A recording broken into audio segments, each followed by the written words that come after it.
All right, the special meeting of the Morgantown Utility Board will come to order. It's Wednesday, April the 17th at noon.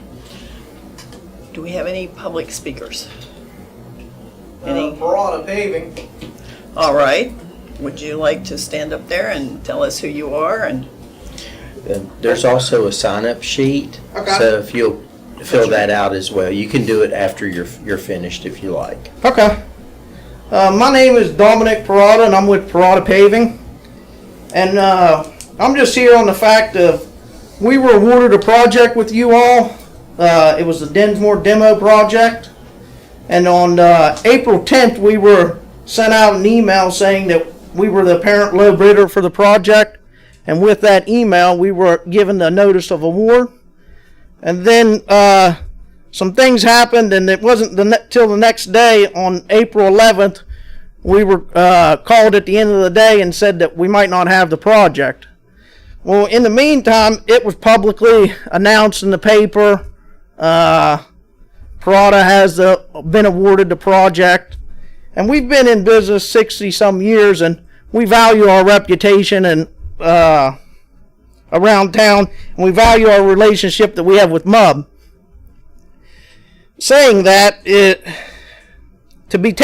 have the job taken away, if that's the case, it's just hard for us, being that it was already publicly announced. So given that as an example, if like where we're coming from is we've already got calls from multiple vendors saying, hey, we see you have the project. We've also had calls from customers saying, we see you were awarded the Dinsmore project. We'd like to have a bid placed on a upcoming demo that we have.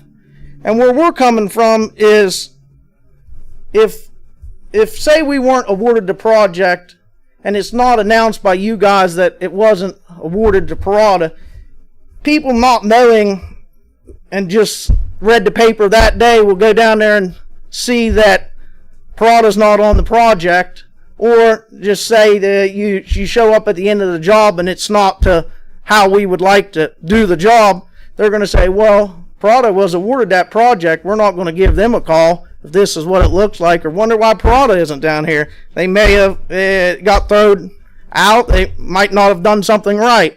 So we're just here for our name and to say that we'd like to do the work for you all. And we had, Parada had all the credentials and feels that this is an informality or technicality on your guys' half. We had the credentials that, as far as the engineering and all that, in the bid packet. And I guess the problem was the mobilization was above a certain percentage, but nowhere in your bid packet defined the definition of mobilization.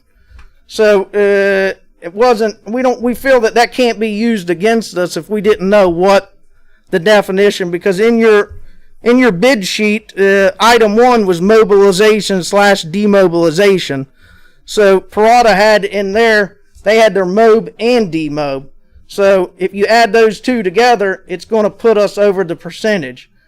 But if you just use our mobilization, Parada was under the percentage it needed to be, and still had all the credentials that you guys stated previously.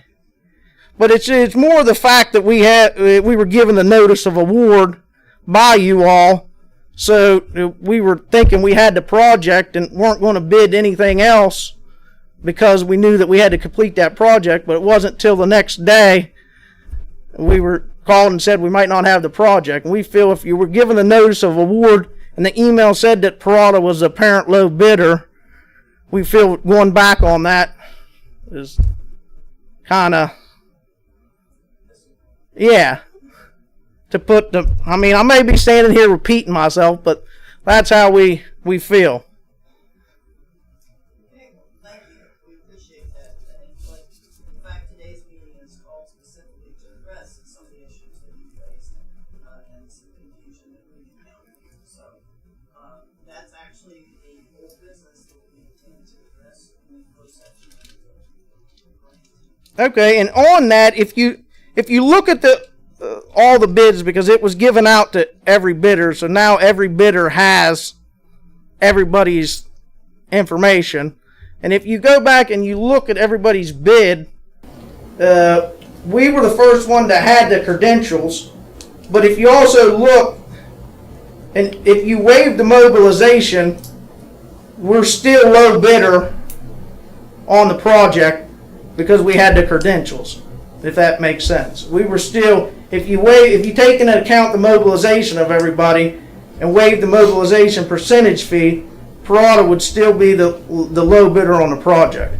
Because now if you go out and you rebid the project, everybody knows everybody's numbers, and it'd be kind of hard to do because that bid sheet was given out. And in your bid sheet, and really, the way we've done bids in the past with the other engineering firms and you guys in the past, it's a 2-envelope system, so if you don't have your credentials in the first envelope, the second envelope shouldn't be opened. So therefore, the first 3 bids didn't have the correct credentials, so therefore they shouldn't have even been opened and provided in the bid sheet. If that's the way there are it works. multiple ways to do RFPs. Yeah. And this is the way that this one is done. I've been on both ends, writing RFPs and writing proposals. Yeah. And I think we'll discuss here how to proceed, and also how to proceed on this going forward. Yeah. We appreciate your stance on this, and I think you'll hear a lot of discussion today. Okay. No, And I it's- have to say that it's no reflection on your reputation, because you have an excellent reputation around town. And we appreciate that. We I want to go on record truly saying that. we truly pride on that.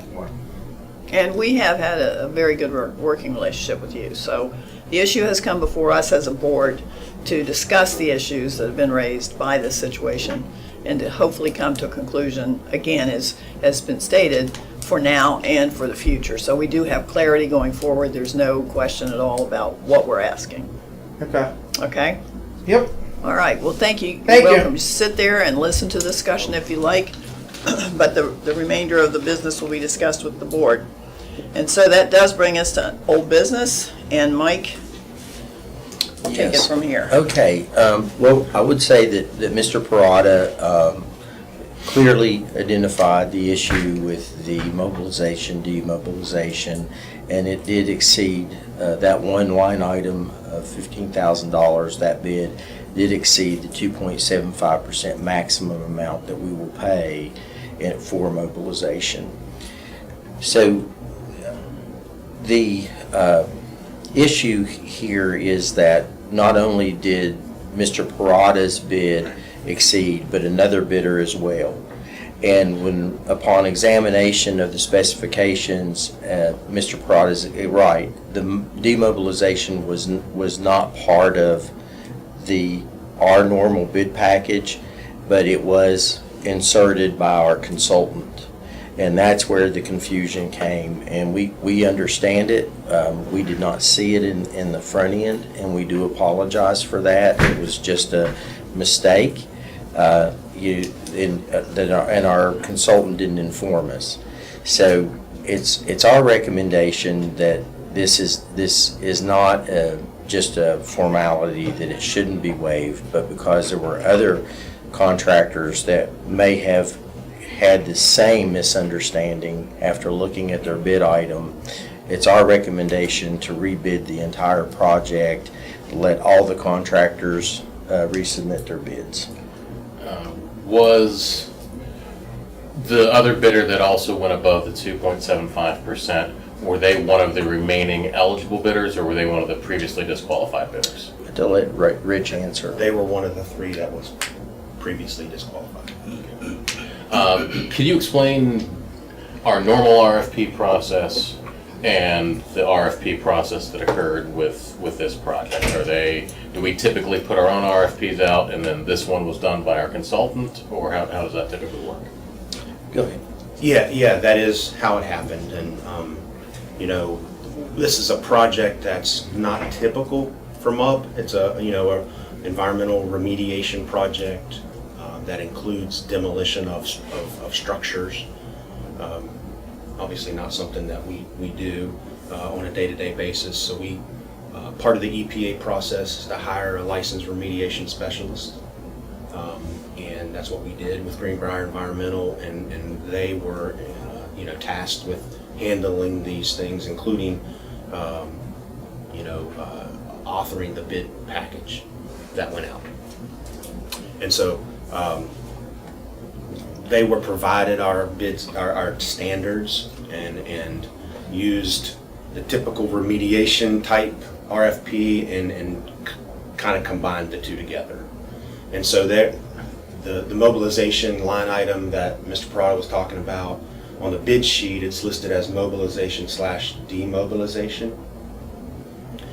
Our bid specs don't mention demobilization. And so nowhere else in that bid package does it say the word demobilization. And that's where the confusion comes about, from that perspective. And so, but yes, typically, our bid sheet just says mobilization, like it's referred to in the bid specs. Do we typically limit mobilization to a percentage?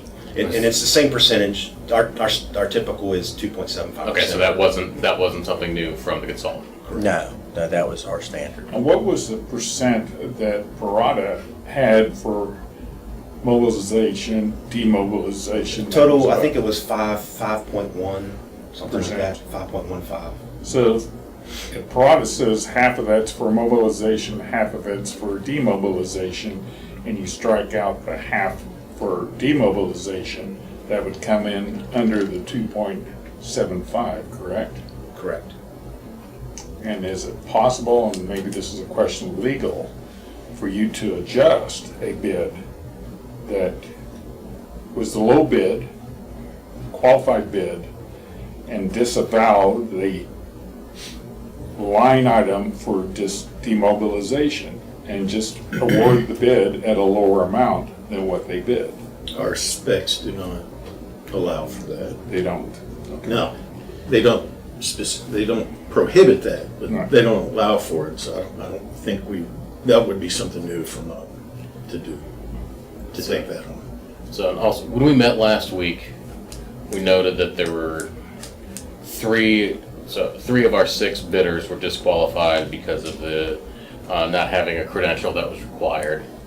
2 of them apparently followed up pretty quickly and got the credential required post opening of the bids, which left them still disqualified. And today we have 1 that is deemed disqualified and 2 that are not.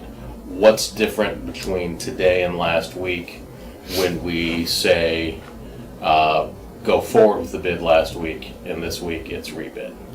Well, for me, the difference is if it was just the fact that Parada and another company came in at above the 2.75%, that is a bid requirement. And if that was just the only thing that happened, then I would say that it is the same as what happened with the other disqualified bidders. However, in my opinion, I think we agree, and our senior staff looked at our specs and what, the information we had, and agreed that there could be some confusion amongst all the bidders as to how we put mobilization on the bid sheet. And so because of that confusion is what has led to this discussion on how we want to proceed. If this is rebid, will we have an RFP, and I'd like to see all RFPs going forward have at the back some sort of checklist that are the potential pitfalls? Did you make sure X, Y, and Z on the back so that folks can make sure that before they even turn it in, and if they wait till day of, turn it in and realize they don't have all the credentials, they don't even bother turning it in, so that we have those opportunities to have folks not go through this process again for naught. I think that's a good idea. I will say, I think going forward in this case, we thought that it was prudent to allow our licensed remediation specialist to kind of lead the bid document phase. It's probably not. That's not something we'll do in the future. Well, I don't. It'll be a MUB standard. Yeah, and I think we'd Regardless still of let. who's I right. think we'd still let them lead. And this is just from my experience, both as like I said, as responding to RFPs with proposals and writing RFPs, including ones that were way too technical for me to ever take on myself, but still handed over our consultant. This is our standard bid document. Make it fit in here. Make it work. Is that something? That's something I'd like to see, that they could still be the ones taking the lead, but we need to make sure that everything's at a standard. So when we have folks that are typical bidders for us, that they don't get tripped up because there was an extra cook in the kitchen. Yeah, and I think saying that it was a project that was not typical for MUB shouldn't be an excuse. It should be handled the same way as every other project. Well, there's a difference between an excuse and a cause. Yep. Well, I think the issue too is that we like to build trust in the processes that we use. This was a unique situation. We've learned from it.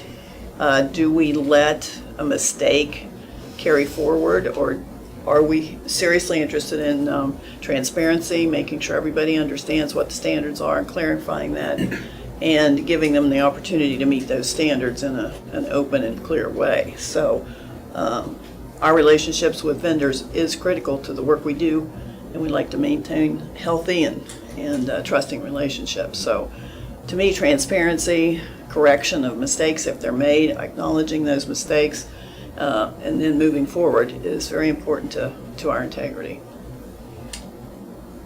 I would also say, though, there was only one qualified vendor based on the criteria that we laid out. This qualified vendor came in with a bid amount for one of the line items that exceeded what we had specified. If there were no other bidders at all, and there was one qualified bidder who had submitted a bid that exceeded the 2.75, let's suppose Parada is the only bidder. What would we do in that situation? We probably would accept the bid, but restrict the amount for demolition, for mobilization. Would we not? Well, in this case, we had two other qualified bidders. No, I'm giving you a in general. hypothetical.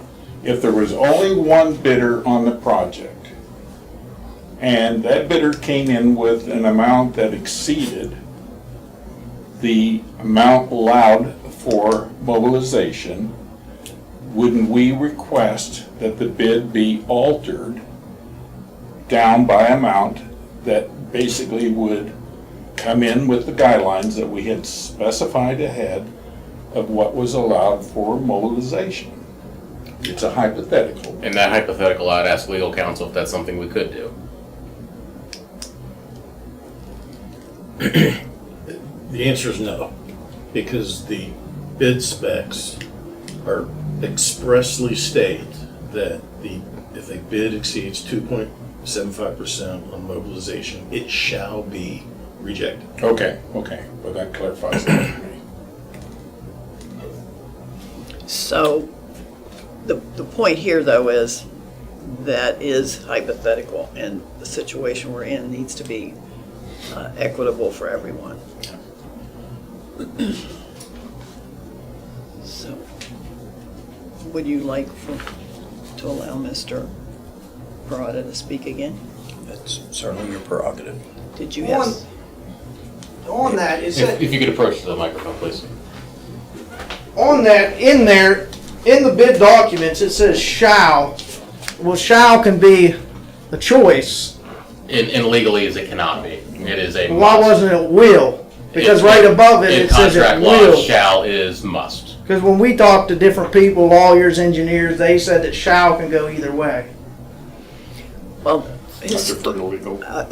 Shall is must, yes. it's yes. But So our whole fact is that being awarded the project and then taken away. I mean, if we weren't awarded the project in the beginning, that's fine. But to be awarded the project in the beginning and it publicly announced and then taken away, if we lose, we lose. I'm a betting man. I'll take a loss, but to be given the job and then taken away, it's out of my reach. I mean, what if we would have started the project, or what if you guys would have signed a paper and come to us a week down the road and say, "Hey, you're disqualified now." I'm not the one reviewing the bids, so I feel like our name shouldn't be hurt, or we shouldn't be thrown under the bus for an error on your guys' behalf. Well, I don't believe you've been thrown under the bus. At this point, I believe we're speaking from under the bus at the moment. Yeah. And I will also note that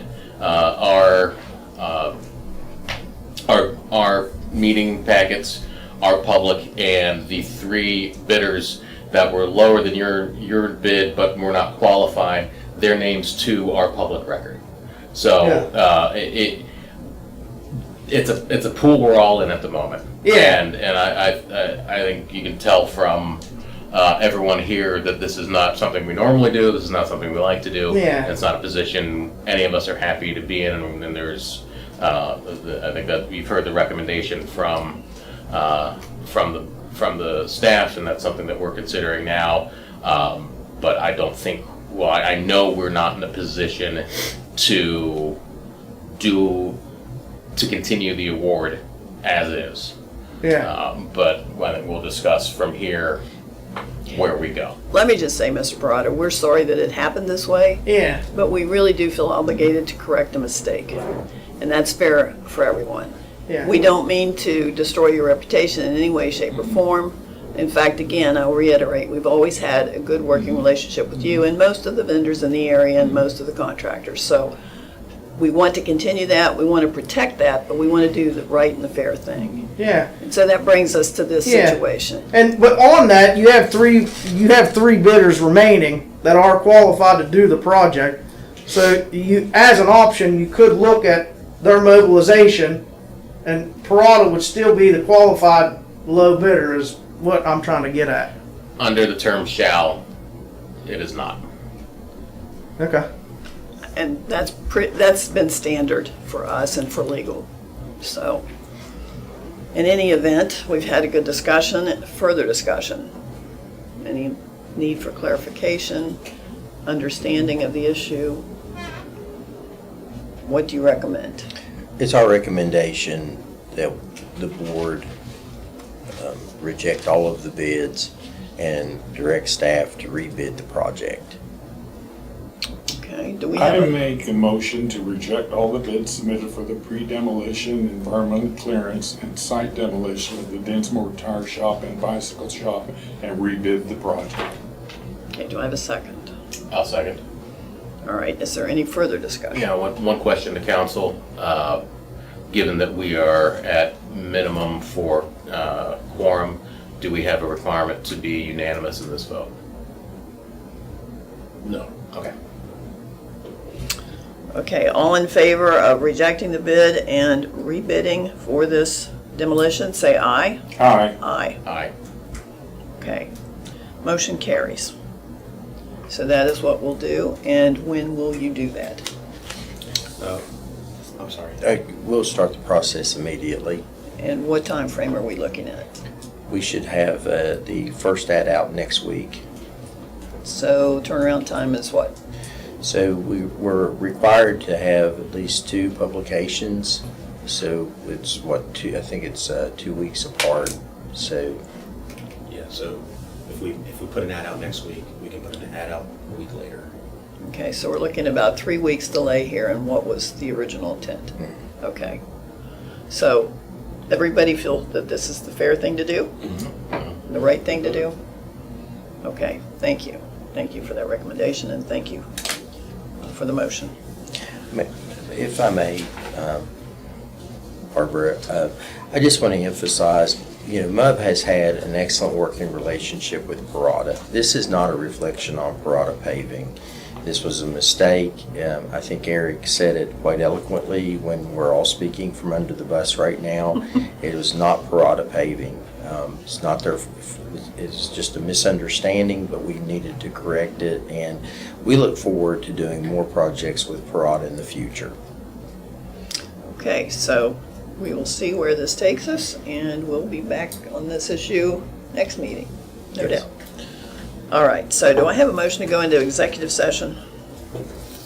Let me get the, I move to convene an executive session with the Board of Directors under the provision of West Virginia Code Sections 6-9A-4, 9, and 12 to discuss advanced construction planning and other confidential matters which would be exempt from disclosure under the West Virginia Freedom of Information Act, and further move to adjourn the meeting at the conclusion of the executive session.